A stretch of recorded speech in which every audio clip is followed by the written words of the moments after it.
The cashier at the little diner looked up from the register and froze when she saw the bill.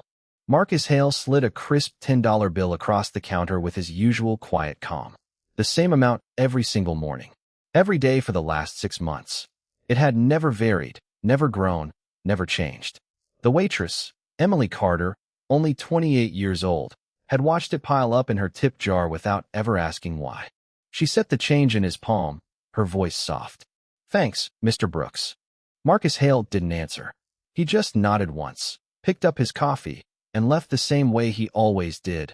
Quiet, polite, gone before she could ask the question burning in her chest. But the question kept coming back every morning, louder and louder. This is a story about the man who gave the same $10 to a stranger for 6 months, the waitress who finally found the courage to ask why, and the day a billionaire finally learned that kindness doesn't have to cost $1 million to matter. If stories like this move you, take a second to subscribe. The twist will stay with you. Now let's begin. Marcus Hale had built Hale Logistics from a single truck in the back of a warehouse outside Pittsburgh. He was 51 years old, one of the wealthiest men in Pennsylvania, and the kind of man whose name made banks and governments sit up straighter. His company moved millions of dollars in freight every month. He flew private. He owned a mansion on the river.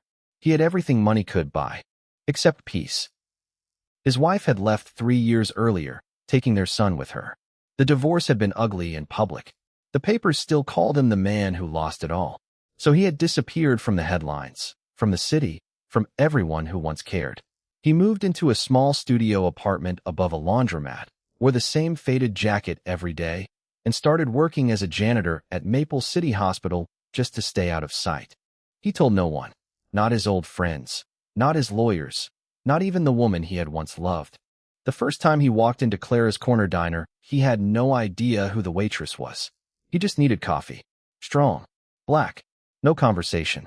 Emily Carter had been working the breakfast shift for 2 years. She was single, living on her own, and carrying the weight of every customer's story like it was hers. She remembered birthdays. She remembered when people were having a hard time. She never once asked for a tip in return.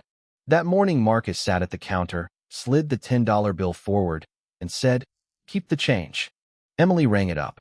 The total was $11.75. She gave him $1.75 back, but he left the bill right where it was. Every morning the same thing happened. $10. Never more. At first she thought he was just being cheap. Then she noticed something else. He always sat in the same corner booth by the window. He drank his coffee black. He never looked at her phone, never asked for the newspaper, never tried to make small talk. Just sat there, watching the street like he was waiting for something. She started noticing the way he tipped other people too. A couple at table 4, another 10. A family at table 6, another 10. The same amount. Every single day. It wasn't about leaving a good tip. It was about leaving the same tip. On the 5th morning, Emily finally couldn't take it anymore.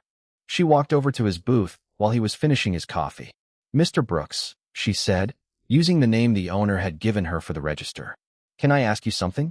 Marcus looked up. His eyes were tired but kind. "Sure. Why do you leave the exact same $10 every morning? It's been 6 months. People are starting to talk about it." He set his cup down slowly. For the first time she saw the man behind the faded jacket. "Because I like leaving something behind without thinking about it again." Emily frowned. "That doesn't make sense. Most people leave more on good days and less on bad days. You just keep it the same." He smiled a little. "Some things you do because they matter, not because they cost a lot." She wanted to press him. She wanted to say something clever or funny to break the silence. Instead, she just said, "I've seen you tip other people the same amount." "What?" Marcus leaned back in the booth. The morning light came through the window and caught the silver pocket watch on the table. He touched it once, like it was a talisman. "That watch belonged to my father. He told me something the day he died. Son, money is just paper. The real gift is the little thing you leave behind that nobody ever has to pay back." Emily's heart did something strange. She didn't know why, but she believed him. She watched him stand up, pay the bill with the same $10 note, and leave. He gave her a small nod, the kind of nod people give when they've decided to keep a secret. But the secret stayed with her. That night, after closing, Emily sat in the tiny apartment above the diner. She pulled out her phone and looked at the old photo she had saved of her little brother. 6 years old. In a hospital bed. Asthma. The doctors said they couldn't afford the medicine. She had begged her parents for years to get help. They never could. Every time she passed the hospital, she saw kids like him. Every time she closed the diner, she thought about them. She remembered the day Marcus first came in. The way he left $10 like it was nothing. The way he tipped everyone the same. She decided right then that she was going to find out why. The next morning, she didn't wait until he finished his coffee.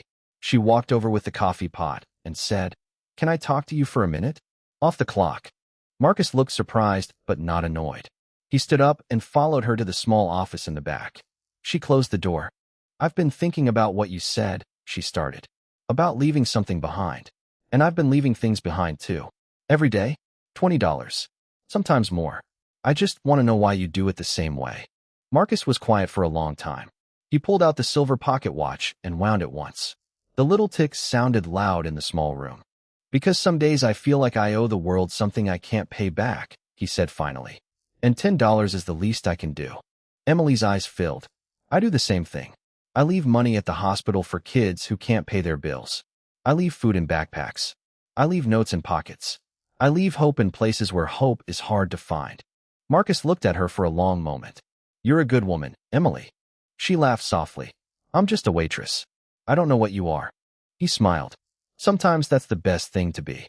The real test came 2 weeks later. Marcus's ex-wife showed up at the diner one morning with their son. She had tracked him down through an old court file. She was drunk, angry, and wanted money. She started yelling right in the middle of the breakfast rush. Marcus didn't raise his voice. He just stood there, calm, and said, "I'm done. I'm not paying for this anymore. And I'm not giving you a dime." Emily stepped in front of the woman and said quietly, "This is my diner. You need to leave." The woman left, cursing the whole way. That night Marcus came back alone. He sat in his usual booth and slid $10 across the counter again. Emily rang it up, then did something she had never done before. She took the bill out of the drawer and handed it back to him. "Keep the change," she said. "But I'm not taking it from you anymore. Not until you tell me your real name." Marcus looked at her for a long time. Then he said, "My name is Marcus Hale. I own Hale Logistics. I used to be worth a lot of money. Now I'm just a man who's trying to remember how to be kind." Emily's hands shook. "The billionaire who leaves $10 a day." He nodded. She stared at him, then reached into her own purse and took out a $20 bill. "I've been leaving this much for the kids at the hospital. Every day for 3 months. I was saving it up for something big. But I was wrong. This is better." Marcus took the bill and looked at it like it was made of glass. "You could have asked me for money the whole time. I was waiting for you to ask me why I leave it," she said. He smiled, the first real smile she had seen in months. "Fair enough." The next morning the whole diner knew. Word spread fast. The mayor showed up.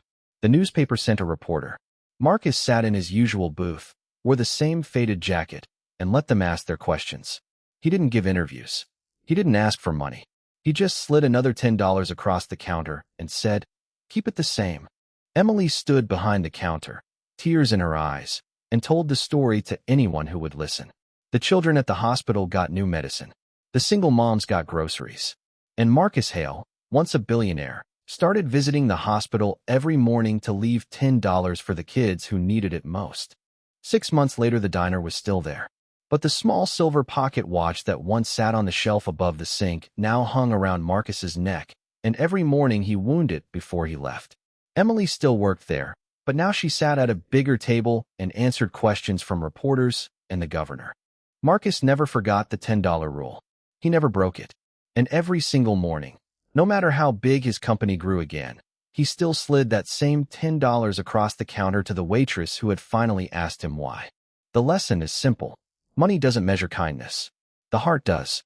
Sometimes the smallest gift, the same gift given every day, says more than any fortune ever could. And the best way to find real value is to stop looking at what you have and start looking at what you can give. If this story moved you, please like, subscribe, and share it so it can reach someone who needs it today. Thank you for watching, and I'll see you in the next story.